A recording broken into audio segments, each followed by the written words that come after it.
Assalamualaikum. Innal hamdalillah nahmaduhu wa nasta'inuhu wa nastaghfiruh wa na'udzu billahi min syururi anfusina wa min sayyiati a'malina.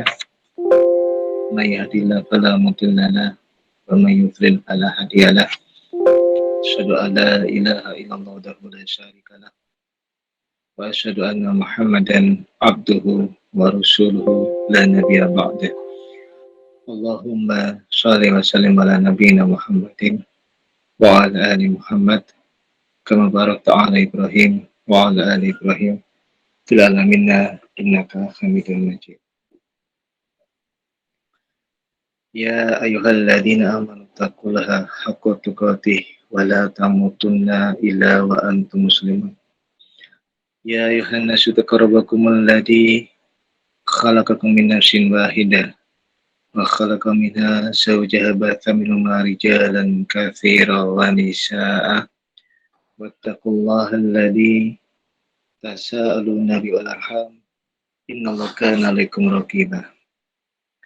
Ya ayyuhalladzina amanu taqullaha wa qulu qawlan sadida yuslih lakum a'malakum wa yaghfir lakum dhunubakum wa may yuti'illaha wa rasulahu faqad faza fawzan 'azima.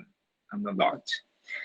Fa in dzakal hadithi kitabullah qala dari Muhammadin sallallahu alaihi wasallam wa syarrul umuri muhdatsatuha wa kullu muhdatsatin bid'ah wa kullu bid'atin dhalalah wa kullu dhalalatin finnar.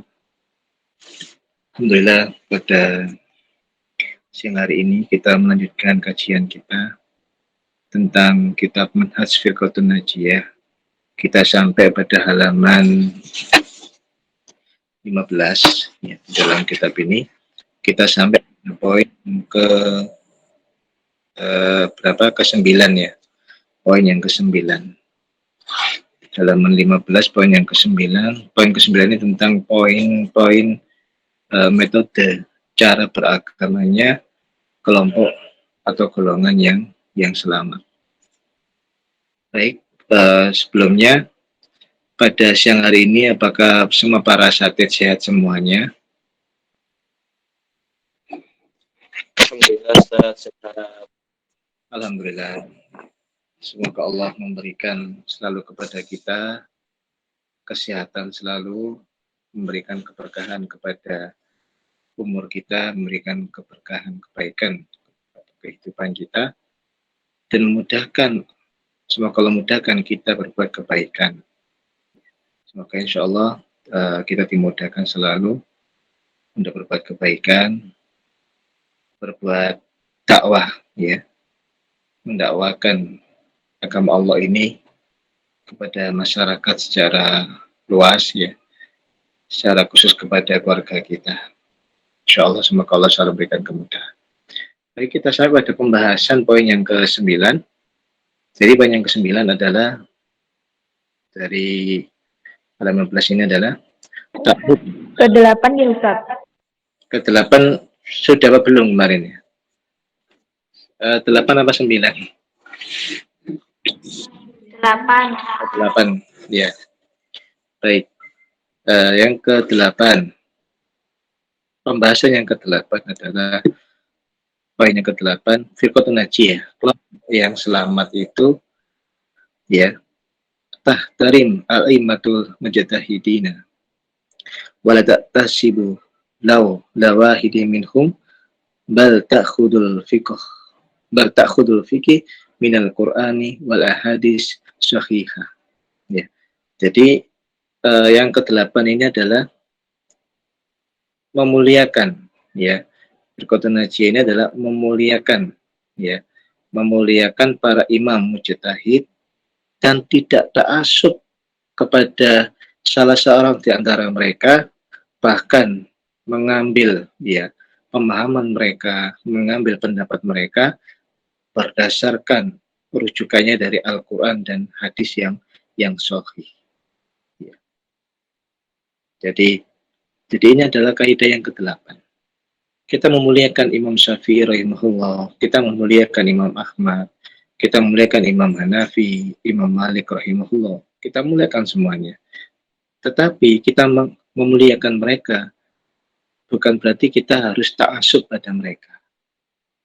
Apabila ada satu pendapat dari 4 imam ini yang pendapatnya lemah, ya misalkan, maka kita rujuk kepada pendapat yang rojih, ya. Sebagaimana contohnya ketika Imam Syafi'i rahimahullah berpendapat tentang sunnahnya kunut subuh, ya. Artinya mungkin kunut subuh ini ada sesuatu yang sunnah dilazimkan Rasulullah SAW sampai beliau wafat. Maka dijelaskan oleh imam mereka, dijelaskan oleh Imam Baihaqi bahwa mungkin ini ada kelewatan dari Imam Syafi'i rahimahullah, bahwa hadis yang dimana Rasulullah SAW kunut di waktu subuh sampai beliau wafat, ya, adalah hadisnya adalah hadis yang dhaif, hadis yang lemah. Malah yang rajih adalah pendapat misalkan Imam Ahmad, ya, kunut itu ketika kunut nazilah, ya, ada sesuatu ingin mendoakan kaum kafir, kaum musyrikin, maka disunahkan kunut hanya di sholat subuh, tapi sholat subuh, duhur, asar, maghrib, dan isya. Ini pendapat dari Imam Ahmad. Bahkan Imam Hanafi rahimahullah tidak mensunahkan, ya, kunut subuh. Pendapat Imam Ahmad begitu. Maka ketika kita lihat ikhtilaf di antara mereka, sebenarnya apa yang pendapat yang kuat yang mana misalkan? Nah, kita belajar, ya. Nah, kita belajar apa sih yang menjadi hujah Imam Syafi'i, apa yang menjadi hujah Imam Ahmad, apa yang menjadi hujah Imam Malik, apa yang menjadi hujah Imam Hanafi. Kita pelajari. Ternyata setelah kita pelajari di dalam kitab Sahih Fikih Sunnah, ada di dalam kitab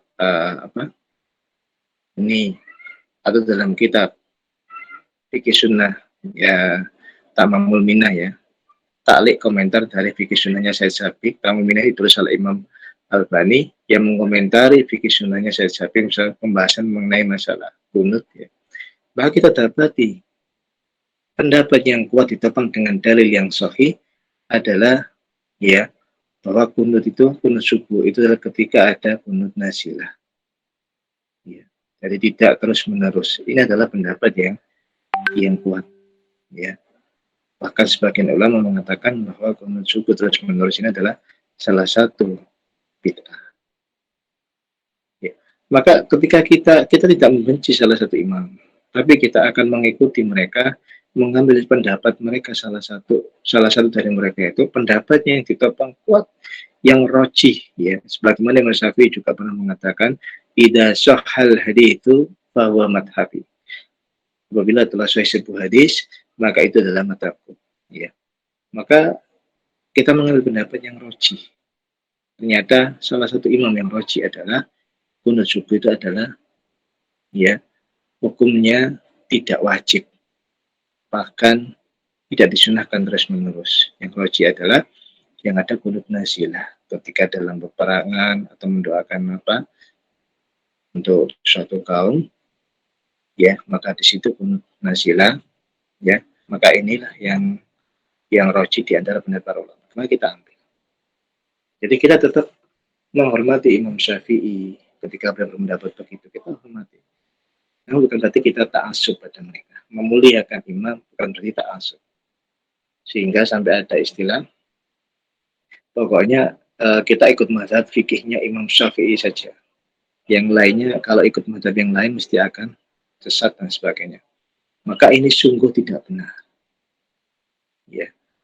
Kemudian misalkan ada pendapat yang lain, Imam Syafi'i rahimahullah berpendapat bahwa menyentuh wanita, ya, masan nisa, menyentuh wanita pada ketika sudah berwudu itu membatalkan wudu, ya.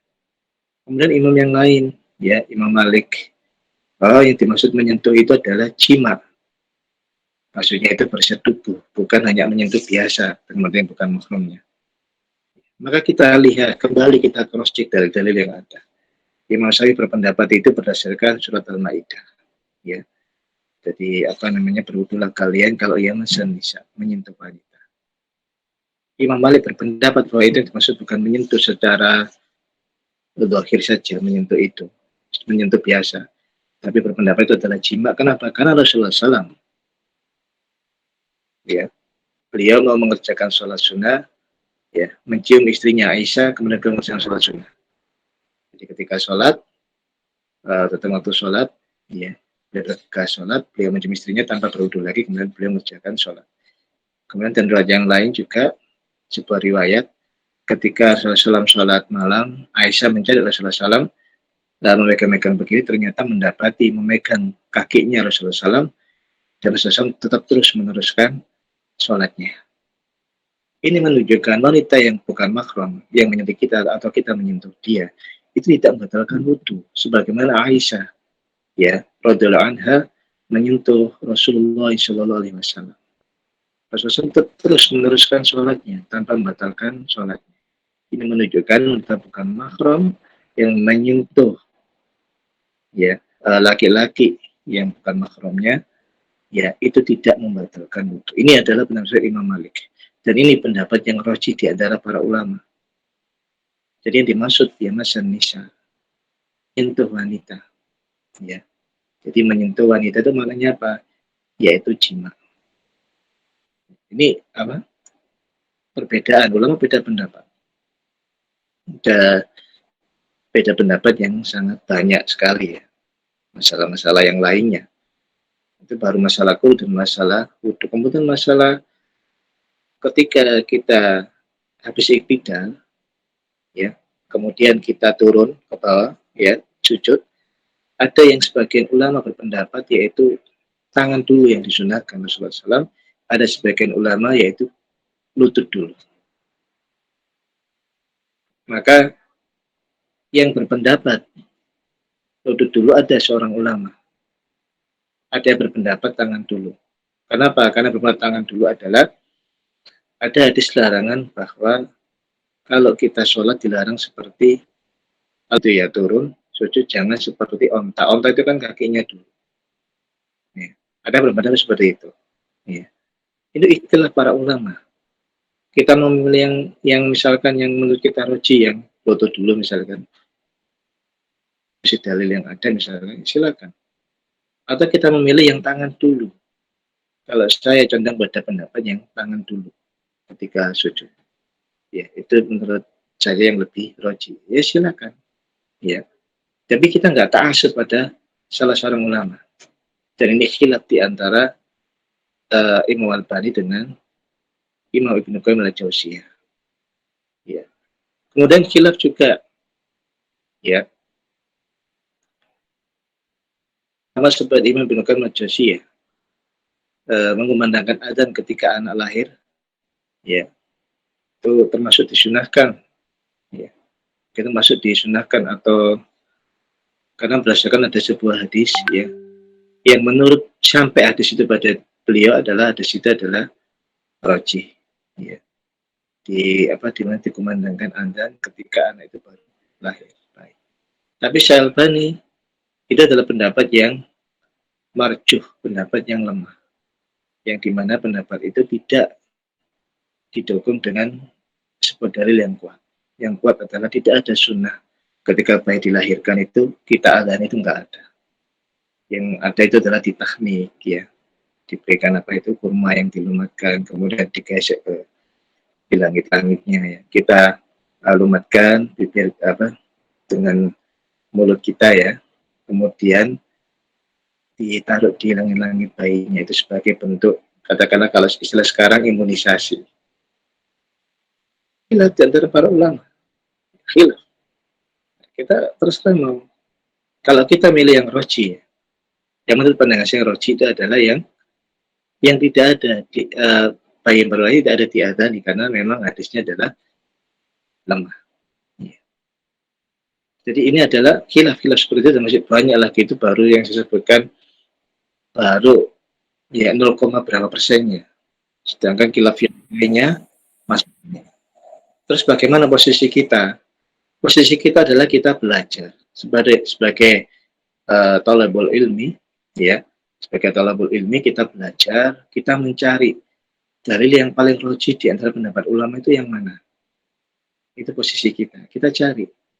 Oh yang roji ternyata pendapat ulama A. Oh yang roji yang masalah ini pendapat ulama B. Kita cari. Ya. Sama seperti misalkan masalah musik. Imam bin Hasan rahimahullah melemahkan hadis-hadis yang mengharamkan alat-alat musik ma'azif, dilemahkan oleh beliau. Ya, hadis ini adalah dhaif, munqati, terputus antara Bukhari dengan gurunya Hisham bin Amr. Ya, dikatakan Imam bin Hasan ini terputus. Tapi seluruh 4 madhab, para sahabat, tabi'in dan sebagainya, ya, para tabi'in ya, dan juga sebagainya mengamalkan hadis ini. Dan semua ulama 4 madhab yang lebih populer, lebih mumpuni keilmuan hadisnya mengatakan hadis ini sahih. Jadi akan datang sebagian dari aqwamu min ummati, kelompok dari umatku, yastahiluna hira, yang dia menghalalkan hira, yaitu apa namanya, zina. Menghalalkan zina, pada awalnya zina itu adalah dilarang, kemudian dihalalkan. Wal harir, dan juga memakai sutra bagi laki-laki, padahal memakai sutra bagi laki ini diharamkan, dihalalkan. Kemudian wal khamr, yaitu khamr, ya, yaitu khamr itu adalah haram. Ulama semua sepakat, tapi dihalalkan, diberikan nama-nama yang lain, ya, sehingga katakanlah untuk obat dan sebagainya, sehingga menjadi halal. Wal ma'azif, dan ma'azif yaitu alat-alat musik, awalnya ini haram, dihalalkan, diperbolehkan. Ya, ma'azif ini tidak boleh. Maka semua alat musik itu hukumnya adalah haram. Ya. Yang boleh kita masih menggunakan ketika di hari raya, itu pun di hari raya, 2 hari raya, Idul Fitri itu ada yang boleh adalah menggunakan duf aja. Duf masih boleh. Itu pun penggunaannya di 2, yaitu 2 waktu hari raya saja. Idul Fitri dan Idul Adha, itu duf. Itu pun duf itu kecil ya, seperti tabuhan-tabuhan gitu. Dan itu pun kalau bernyanyi, ya, itu hanya SAR saja. Hanya itu yang diperbolehkan, kan hukumnya boleh menggunakan duf di hari raya. Ya. Dan di apa namanya, di hari pernikahan ya masih boleh. Tetapi di luar itu semua tidak boleh menggunakan duf dan sebagainya. Ya apalagi selain duf, gitar, kemudian drum band, ya, bass, kemudian apa ini, piano dan sebagainya, nggak boleh. Maka sekarang kita lihat di negeri kaum muslimin banyak ada pendidikan, ya, seni musik misalnya. Jadi di SD SMP sekarang mendapati ada yang ini ya, itu ada seni musik, seni rupa, kan begitu. Seni rupa diajarin gambar apa gitu, ada gambar manusia dan gambar hewan. Nah, seni musik diajari nanti main piano, main biola, main apa, drum band, main gitar dan sebagainya, ya. Main saksofon, angklung, alat-alat musik yang lainnya. Nah sebenarnya ini tidak boleh. Jadi kita umat muslim, karena tidak mengacu kepada syariat, sehingga kita nggak sadar sudah digeret kita ke arah-arah yang menyimpang dari syariat. Semakin jauh, lama-lama semakin jauh, lama-lama semakin jauh, sehingga kita nggak bisa membedakan mana yang sampai boleh dan mana yang tidak. Ya, bahkan di sekolah yang notabene itu adalah sekolah-sekolahan Islam, ya, di notabene sekolah-sekolah Islam, katanya Islam ya, katakanlah pengikut Nabi Muhammad dan sebagainya, ternyata di sekolah tersebut ada campaign. Ya. Padahal kita kenal katanya sekolah Islam, mengikuti Kanjeng Nabi, tapi kok ada campaignnya. Nah, dari mana-mana itu, ya. Maka dari itu, saya nggak nyebutkan nama sekolahnya, mungkin antum kalian semua sudah tahu nama sekolahnya apa. Ya. Tapi ada drum band jelas sebagai ekstra, ya, sebagai ekstra, bahkan dilombakan, bahkan menjadi suatu kebanggaan. Dan alhamdulillah min dzalik, kalau kita mengikuti hadis-hadis mengenai haramnya alat-alat musik, jelas hadis itu semua mengharamkan alat musik. Bahkan Imam Syafi'i fatwa, ya, kalau seandainya orang itu merusak alat-alat musik, maka nggak perlu ganti, karena alat musik itu sudah tidak ada harganya, ya, nggak perlu ganti. Seandainya kita masuk di satu tempat ya, toko gitar gitu, kita rusak gitarnya kan, kita keluarkan fatwa Imam Syafi'i, nggak perlu ganti ini, karena alat musik itu haram.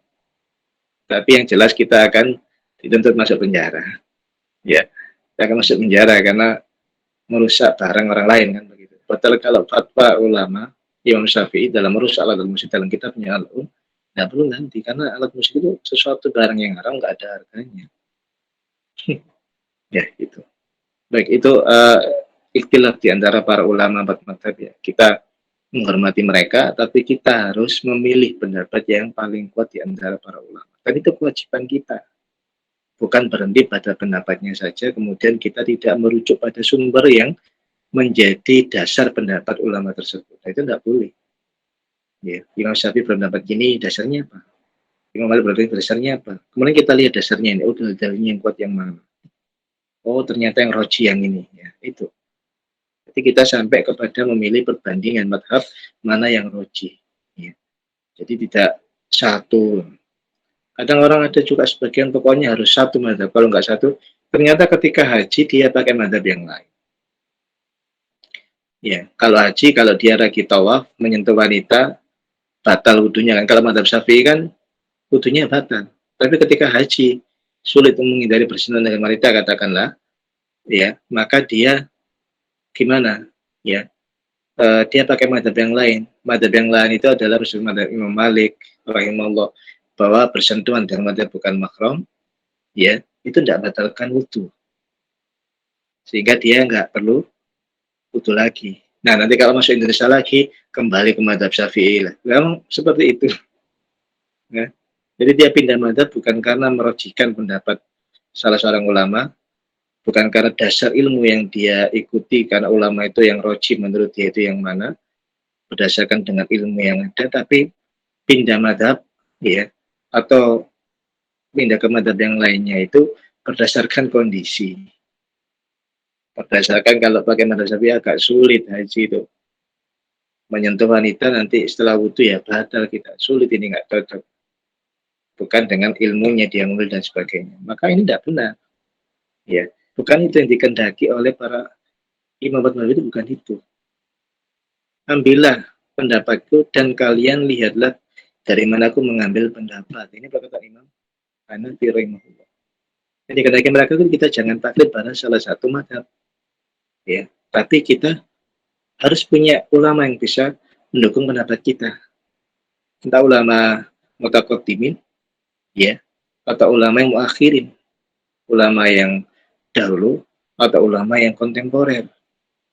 Tetap harus ada ulamanya, gitu, dalam suatu pendapat, suatu masalah. Ya, kita berhujjah dengan itu. Jadi tetap memuliakan, tapi kita nggak boleh ta'assub. Ini adalah landasan yang ke-8. Kemudian yang ke-9, ya, landasan yang ke-9, prinsip ke-9 adalah firqatun najiyah, ta'muru bil ma'ruf wa tanhi 'anil munkar, ya.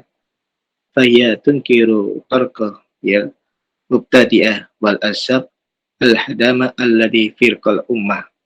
Wa ibtida'at fiddin wa ibta'adat an sunnati Rasulullah sallallahu alaihi wasallam wasabihi. Ya. Jadi firqatun najiyah ini adalah memerintahkan kepada yang ma'ruf, ya. Memerintahkan pada yang ma'ruf dan melarang dari yang mungkar, dan dia mengingkari jalan-jalannya orang-orang mubtadi, yaitu orang-orang ahli bid'ah, ya, dan kelompok-kelompok yang menghancurkan Islam, ya, kelompok-kelompok yang menghancurkan agama, ya. Maka atau kelompok-kelompok yang menjauhkan kita dari ini dari agama kita. Berarti kita menjauhi, mengingkari jalannya orang-orang ahli bid'ah dan mengingkari jalannya orang-orang kelompok-kelompok yang menghancurkan agama, dan juga kita menjauhkan diri kita dari jalannya orang-orang yang menjauhkan kita dari agama Islam ini. Atau kita mengingkari dari jalannya orang-orang yang menjauhkan kita dari sunnah Rasulullah SAW dan juga sahabatnya. Ya, jadi itu yang ke-9. Jadi kita harus mengingkari. Mengingkari kita itu bagaimana mengingkari kita? Ya, pertama kalau kita dengan perintah dengan tangan. Ya, man ra'a mungkar, ya, falyughayyirhu biyadi. Fa illam yastati fa bilisan, wa illam yastati fa biqalbi. Wa dzalika taful iman. Man ra'a minkum mungkar, ya. Kalau kalian melihat suatu kemungkaran, maka rubahlah dengan tangan kalian. Tangan kalian. Kalau tangan kita nggak bisa, kita nggak mampu karena kita bukan penguasa, bukan pimpinan suatu tempat dan sebagainya, maka dengan lisan kita. Lisan. Kalau kita bisa bernasihat, kita ingkari dengan lisan kita. Kalau lisan juga nggak mampu kita, maka minimal dengan hati kita, artinya kita menjauhi. Jadi kita harus mengajak orang kepada apa? Mengajak orang kepada tauhid, menjauhkan dari kesyirikan. Mengajak orang kepada sunnah, ya, menjauhkan dari kebid'ahan. Mengajak orang, ya, kepada keimanan, menjauhkan orang dari kekufuran. Mengajak orang kepada ketaatan dan menjauhkan orang dari kemaksiatan. Yaitu ketika kita amar ma'ruf, ya, ma'ruf itu yang empat tadi, dan yang mungkar juga yang empat tadi. Yang ma'ruf itu ya tauhid, kemudian sunnah, keimanan, ketaatan, ini ma'ruf. Yang mungkar ya empat, syirik, bid'ah, kemaksiatan. Nah, ini yang mungkar. Maka ahli sunnah wal jamaah atau firqatun najiyah, dia punya berpandangan selalu mengedepankan setelah mengajak kepada yang ma'ruf dan mencegah kepada kemungkaran. Ya. Kalau ada perbuatan bid'ah di keluarga kita ingkari. Dengan apa? Dengan lisan. Kita sampaikan. Itu perbuatan yang dilarang. Ya, misalkan ada perayaan-perayaan yang nggak dicontohkan, atau setelah orang meninggal dunia ada acara-acara yang mungkin tidak disunahkan Rasulullah SAW, ya tentu Rasulullah SAW kita bilang, kita ingkari. Mohon maaf, itu tidak ada tuntunan dari Rasulullah SAW dan sebagainya. Tidak ada contohnya dari Rasulullah SAW dan sebagainya. Ya, kembali kepada sunnah. Jadi kita mengingkari, itu salah satu adalah pola beragamanya firqatun najiyah, mengingkari. Ya.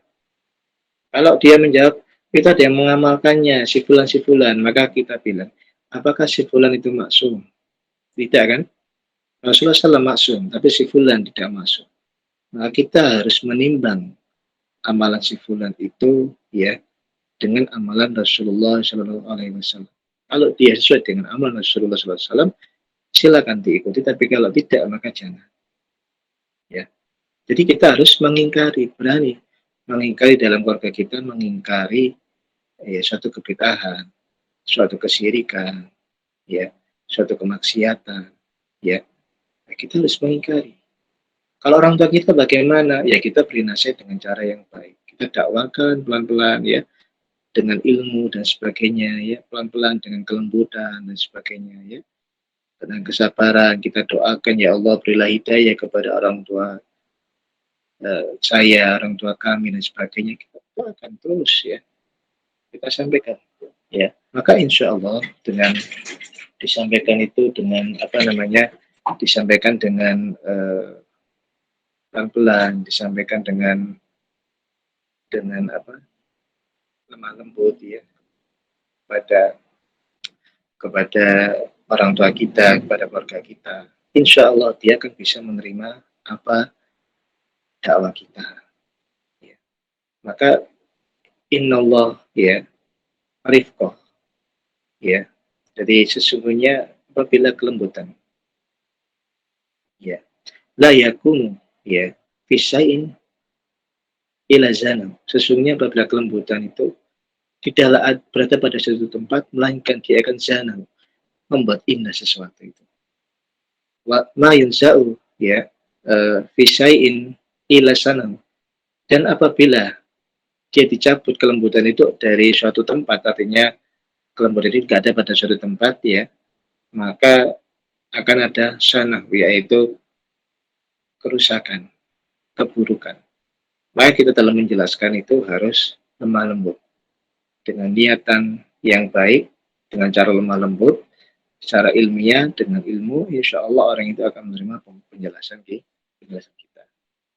Jadi seorang berkata najis itu tidak boleh duduk dengan orang-orang yang mengikuti hawa nafsunya, mengajarkan sesuatu yang tidak dituntun dari Rasulullah SAW. Dia duduk bersama, kemudian belajar bersama, ini tidak boleh. Ya, belajar pada seperti itu. Jadi dia harus mengingkari, ya, dan dia harus menjauhkan dirinya dari kelompok-kelompok yang bisa menghancurkan Islam. Ya. Menjauhkan dirinya dan terus mengingkarinya. Bantah kelompok-kelompok tersebut dengan tulisan bukunya, dengan apa istilahnya itu, kemampuan dia bisa nulis, dia tulis. Kemampuan dia bisa istilahnya membantah apalagi dengan lisan, ya dengan lisan silakan, dengan dakwah, ya.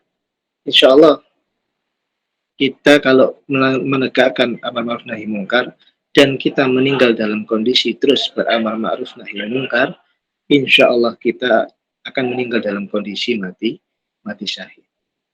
Jadi kemungkaran itu kita ingkari sesuai dengan kemampuan kita, karena masing-masing orang tidak sama. Bisa dengan tangan, bisa dengan lisan, atau minimal dengan hati kita. Tidak boleh kita ikut acara-acara yang mengandung kesyirikan, yang mengandung sesuatu kebid'ahan yang Rasulullah SAW tidak pernah contohkan, ya, atau mengandung kemaksiatan, kekufuran, kita nggak boleh mengikuti itu. Jadi kita harus tegas di dalam beragama. 9. Kemudian yang ke-10, firqatun najiyah adalah ya tad'ul muslimina ayyakunu min tamasikina ya bisunnati Rasulullah SAW basabi hatta yaktubalahum nasru wa hatta yadkhulul jannah bifadlillah wa syafaati Rasulullah SAW ba'da idan Allah Ta'ala lahu. Ya. Ya. Jadi Jakarta Najah adalah tad'ul muslimin, dia mengajak kaum muslimin ya untuk apa? Untuk tamasikina, untuk berpegang ya. Jadi berpegang kepada sunnah Rasulullah SAW dan sunnah sahabatnya dan perilaku sahabatnya ya, hingga sampai ditulislah dia, maksudnya sampai dia ini mendapatkan ya, sampai datang pertolongan Allah, bisa dimaknai di situ di sini ya, sampai datang pertolongan Allah. Jadi dia mengajak orang itu berpegang pada sunnah Rasulullah SAW dan perilaku para sahabatnya sampai datanglah kepada dia itu pertolongan Allah yang telah dijanjikan pada dirinya. Ya. Dan dia terus mengajak sampai orang itu masuk ke dalam surganya Allah dengan karunia Allah dan berdasarkan ya syafaat Rasulullah SAW yang telah diizinkan oleh Allah Subhanahu wa Ta'ala. Ya. Jadi ini adalah al-sunnah, ini adalah firqatun najiyah. Jadi mengajak kaum muslimin dia berpegang kepada sunnah Rasulullah SAW dan sunnah kelompok-kelompok ya, kelompok A, kelompok B, kelompok C, kelompok D, bukan, tetapi sunnah Rasulullah SAW dan sunnah para sahabatnya ya. Kita firqatun najiyah, kita mengajak kembali kepada sunnah Rasulullah SAW dan para sahabatnya. Kalau memang amalan tersebut ada diajarkan sunnah Rasulullah SAW, ayo kita laksanakan. Tapi namun bila tidak, maka tidak. Ya. Ini firqatun najiyah. Ya. Jadi dia mengajak, bukan mengajak masuk kepada kelompok. Ada orang yang mengajak masuk kepada kelompok kan. Jangan keluar dari kelompok ini. Ya, pokok keluar dari kelompok berarti sesat. Tidak. Tapi Ahlussunnah wal Jamaah itu mengajak, ya, kembali mengajak orang-orang bukan masuk pada kelompok, tapi mengajak mengikuti sunnah-sunnah Rasulullah SAW. Mengajak mengikuti sunnah-sunnah Rasulullah SAW dan mengikuti petunjuk para sahabatnya dalam menjalankan sunnah Rasulullah SAW. Itu firqatun najiyah. Ya, bukan mengajak masuk kelompok ini, kelompok itu, kelompok ini, enggak. Makanya kalau ditanya sampai ikut kelompok apa, kita bilang ya kita ikut kelompok Ahlussunnah wal Jamaah. Orang-orang yang ahli mengamalkan sunnah Nabi SAW dan mengikuti jamaahnya para sahabat. Selesai. Ya tidak ikut kelompok A, kelompok B, C, enggak. Kita Ahlussunnah wal Jamaah. Nah, itu adalah firqatun najiyah yang ke-10. Ya, pandangannya seperti itu. Kemudian yang ke-11 adalah ya, tunkirul qawaninal wadu'at ya, wadu'iyah allati hiya min wadu'ah ya, min wadu'al busra min khalifatuha al-hukmul Islam ya, wadadau ila tahkim kitabullah alladhi anzalallah bisadatil bashar ya, fid dunya wal akhirah wa huwa a'lam ya. Jadi firqatun najiyah adalah mengingkari qawanin, ini adalah undang-undang, mengingkari undang-undang yang dibuat oleh wadu al-bashar, yang dibuat oleh manusia, dan undang-undang dibuat oleh manusia ini menyelisihi hukum Islam ya, maka ini firqatun najiyah ini mengingkari. Contoh ya, kalau ada sekarang seorang manusia membuat suatu hukum A, B, C sampai Z, dan ini bertentangan dengan syariat Islam, bertentangan dengan Al-Quran dan Sunnah, maka kita firqatun najiyah harus mengingkari, tidak boleh mengikuti hukum seperti ini ya, mengingkari ya. Ada misalkan contohnya ya, misalkan ada suatu tempat pemerintahnya mewajibkan seorang muslimah ketika keluar rumah untuk melepaskan jilbabnya, tidak boleh pakai jilbab misalkan. Ini undang-undang yang dibuat misalkan ya, ini peraturan dibuat di dalam suatu negara katakanlah. Jadi pemerintahnya mewajibkan seorang wanita keluar rumah yang muslimah itu tidak boleh pakai jilbab, harus dibuka. Maka kita sebagai firqatun najiyah, kita mengingkari ini undang-undang yang batil. Ini undang-undang yang bertentangan dengan Al-Quran dan Sunnah. Ya, maka kita harus ingkari. Nggak boleh kita taati. Sesuatu yang bertentangan dengan Quran dan Sunnah, wajib kita ingkari. Walaupun yang buat adalah atau pemerintah dan sebagainya. Karena landasan kita adalah, pedoman hidup kita adalah Al-Quran dan Sunnah, bukan undang-undang peraturan yang dibuat selain Al-Quran dan Sunnah. Ya. Ini adalah pemikiran firqatun najiyah yang ke-11. Wa man lam yakum bima anzalallah fa ulaika humul kafirun. Barang siapa dia memutuskan suatu hukum dengan tidak apa yang diturunkan Allah dan Rasulnya, fa ulaika humul kafirun, maka dia adalah orang-orang yang kafir.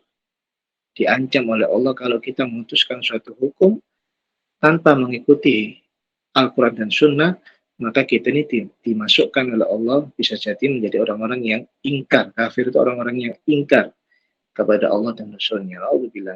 Ya. Maka dari itu, firqatun najiyah ini, kalau kita memutuskan suatu hukum, ada keputusan yang lain yang menyimpang dari Quran dan Sunnah, dan ini buatan manusia, harus kita delete. Yang kita amalkan adalah hukum dari Allah dan Rasulnya. Ya. Kemudian yang ke-12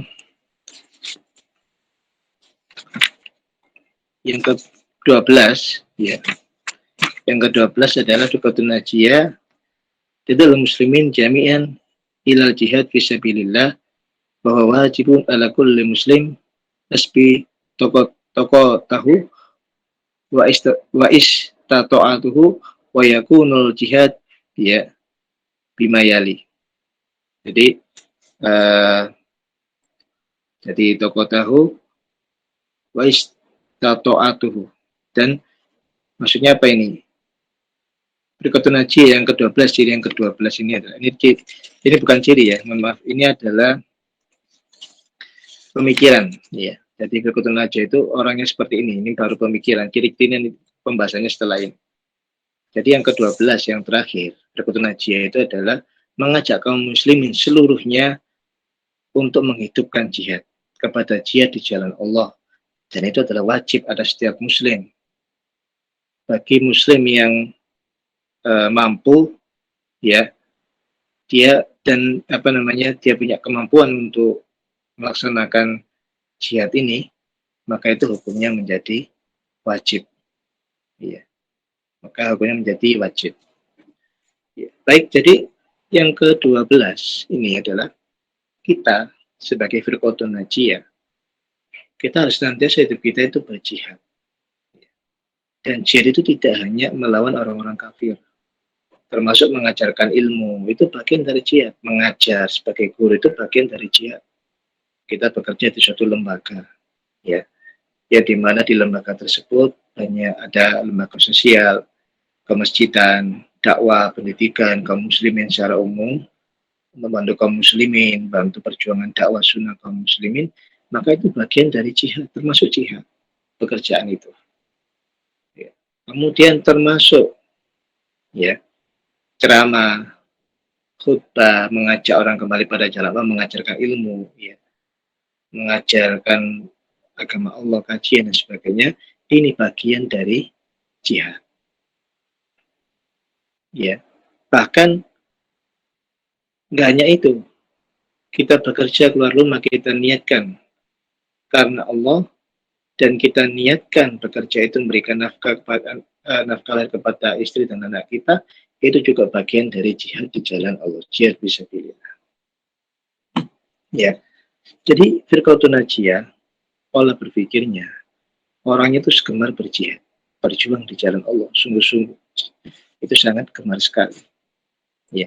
Kemudian jihad, ada pembahasannya, ada beberapanya ini dibagi, ada jihad dengan lisan dan pena. Ya. Misalkan jihad dengan lisan pena ini, jihad dengan lisan. Dia mengajak kaum muslimin, ya, dia mengajak kepada mendakwakan kaum muslimin dan selain mereka untuk berpegang kepada ya at-tamassuki bil islami sahihi, ya, untuk berpegang ya dengan at-tamassuk, dengan berpegang pada Islam yang sahih, ya, wa tauhid al-khali minasyirki alladhi indasar fi kasiri minal biladil islamiyati, ya, dan mentauhidkan Allah, menjauhkan tauhid ini, mengosongkan tauhid ini dari kesyirikan, ya, yang banyak tersebar di banyak negara-negara Islam, ya, termasuk di negara kita ini, ya, banyak masih praktek-praktek kesyirikan dan sebagainya, ya. Ya, maka dari itu kita harus jihad dengan lisan. Maksudnya apa? Jihad dengan lisannya apa? Dakwah ini jihad dengan lisan. Menyampaikan yang hak, menunjukkan yang hak, mengajak orang menjauhi yang batil, ini bagian dari jihad dengan lisan kita. Ya.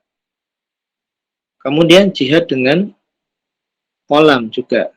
Ya. Maka jihad dengan kolam ini bisa juga dengan menulis kitab, menerjemahkan kitab dari bahasa Arab pada bahasa Indonesia, penerjemah itu ya. Kitab-kitab ini yang isinya itu dakwah sunnah, mengajak orang kembali kepada Allah dan Rasulnya misalnya. Diterjemahkan dari bahasa Arab, dari bahasa Indonesia diterjemahkan, atau mengoreksi kitab, ya, artinya mengoreksi terjemahannya, jadi terjemahan kemudian dikoreksi lagi, korektor ilmiah misalkan, ya, atau mungkin menulis kitab dalam bahasa Indonesia, yang dimana kitab tersebut untuk membantah pemahaman yang batil di sebagian di antara kita yang punya pemahaman yang batil. Kita nulis kitab untuk membantah mereka misalnya. Kita penuh kita dengan dalil Quran maupun hadis dan perkataan para ulama salaf misalkan. Ya, itu bagian dari jihad. Jihad bil qalam. Jihad dengan pena. Ustaz kan ngetiknya kan pakai laptop lah, itu kan istilah. Ya. Kolam itu kan dulu, zaman dulu kan belum ada laptop, belum ada komputer, pakai pena. Artinya pakai ya tangan ini untuk nulis. Sekarang kan sudah ada laptop, sama itu istilah. Kolamnya yang masuk juga kita komputer, ya. Kita ngetik di situ di Word, kita menulis sebuah artikel, menulis sebuah buku untuk membantah pemahaman yang batil atau untuk mengajak orang kepada pemahaman yang sahih, ya. Ini bagian dari jihad bil qalam, ya. Baik. Kemudian jihad bil mal, yang kedua jihad bil mal adalah apa misalkan, ya.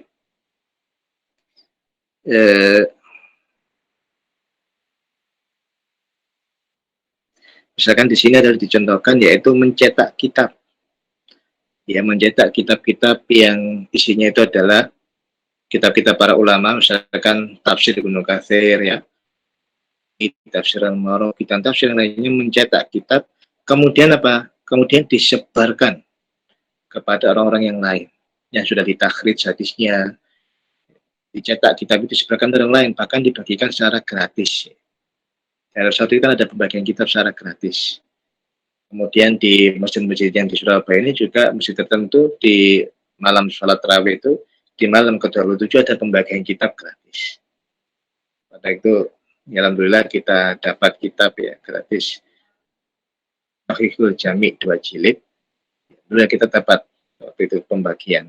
Jadi dapat lah. Jadi itu termasuk bagian dari jihad dengan harta. Ya. Kemudian membuat TV-TV Islam, membuat radio Islam. Orang-orang kaya itu donatur orang kaya membuat TV Islam yang isinya diisi oleh asatid sunnah yang menerangkan Al-Quran dan sunnah ala fahmi salaf misalkan. Ini masuk bagian dari jihad dengan harta kita, ya, termasuk membangun masjid, ya, bangun masjid, kemudian ya, membangun masjid, kemudian di sini juga memberikan makan dan minum kepada fakir miskin yang dia butuh bantuan kita, ya. Ini juga termasuk bagian dari jihad bil mal, jihad dengan harta kita. Menyantuni janda, bangun masjid, kemudian bangun lembaga-lembaga pendidikan dakwah sunnah, bangun pondok pesantren, makhat dan sebagainya, yang mencetak generasi-generasi yang bertauhid, berilmu dan berakhlak mulia, dilandasi Quran dan sunnah yang sahih. Ini bagian dari jihad bil mal, jihad dengan harta kita. Kemudian jihad bin nafsi, ya.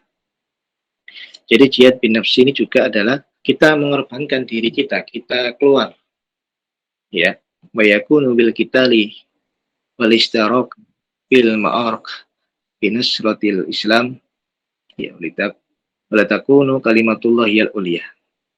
Ya. Jihad dengan nafsi ini adalah, yaitu adalah apa? Kita berperang, ya.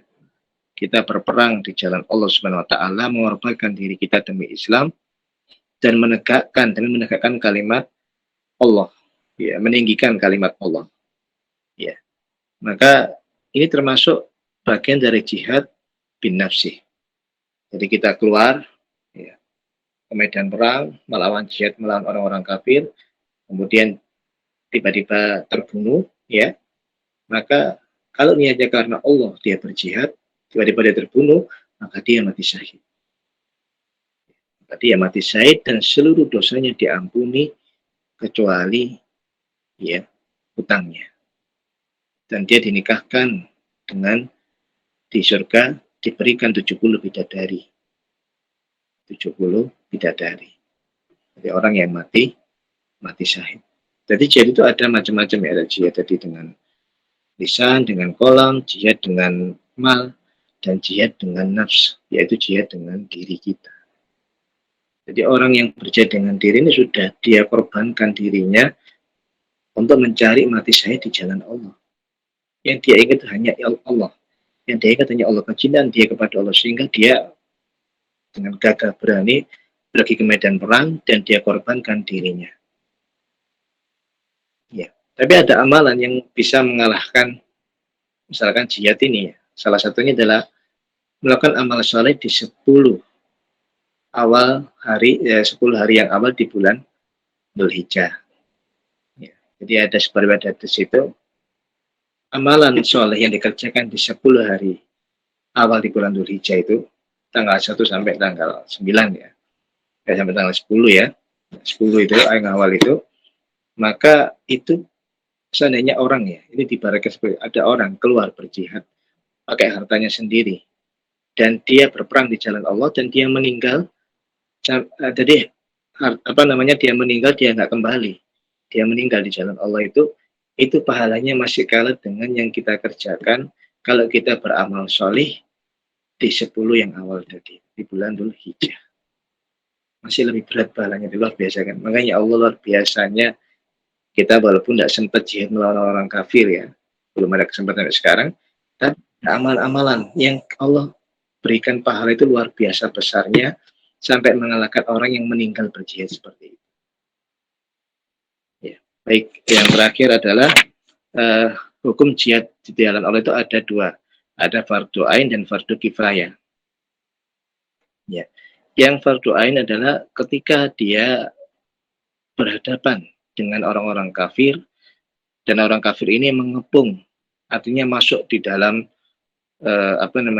rumah-rumah, maksudnya mengepung di negerinya ya, menyerang, maka ini menjadi fardu ain.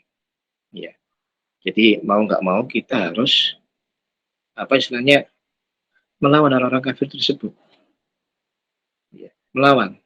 Kenapa? Karena sudah orang kafir itu menyerang kita. Dijelaskan di dalam kitab jihad yang ditulis oleh Syekh Fauzan juga membahas masalah jihad itu seperti itu. Fardu ain itu ketika musuh menyerang kita ini, ya, maka ini bisa menjadi fardu ain. Atau fardu ain itu ketika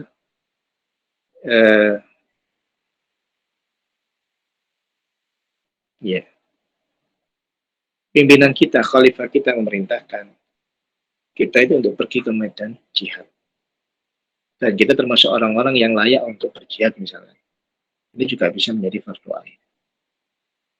Itu hukum yang pertama. Hukum yang kedua fardu kifayah adalah ketika berdiri sebagian kaum muslimin, ya, berdiri sebagian kaum muslimin, ya, kemudian dia berjihad di jalan Allah, namun sebagian yang lain tidak. Ini bisa menjadi fardu kifayah. Ya. Contohnya apa? Misalkan sebagian yang sudah dikirim oleh pemerintah ini, dikirim kaum muslimin sebagian ke negeri-negeri yang membutuhkan bantuan tadi, ya, maka ini bisa saja sudah gugur kewajiban orang-orang yang lainnya. Karena orang yang lainnya juga punya fungsi yang lain. Apa? Dia harus menjaga keamanan di dalam negerinya. Atau dia mengajarkan ilmu di dalam negerinya, atau dia mendakwakan Islam di dalam negeri tersebut. Nah, itu bisa menjadi fardu kifayah. Atau pemerintah ini mengirim sebagian orang ke negeri-negeri yang lain, ya. Namun yang di negaranya ini ada kewajiban orang yang harus mendakwakan Islam. Nah, kalau semua dikirim semua misalkan, ya, maka yang mendakwakan Islam di sini siapa, ya? Maka dari situ yang sebagian ini itu menjadi fardu kifayah, sudah nggak wajib lagi karena sudah wajibannya diambil oleh kelompok yang lainnya. Maka dia mendakwakan Islam menjadi negerinya, tidak perlu ikut berperang karena sudah diwakili oleh teman-temannya yang lain. Ya, jadi ini apa namanya, fardu kifayah, ya. Baik, insya Allah itu yang pada siang hari ini, ya. Kita tutup dengan bacaan taqwatul majelis. Subhanallahumma wa bihamdika, Anta astaghfiruka wa atubu ilaik. Warahmatullahi wabarakatuh. Waalaikumsalam Waalaikumsalam warahmatullahi wabarakatuh.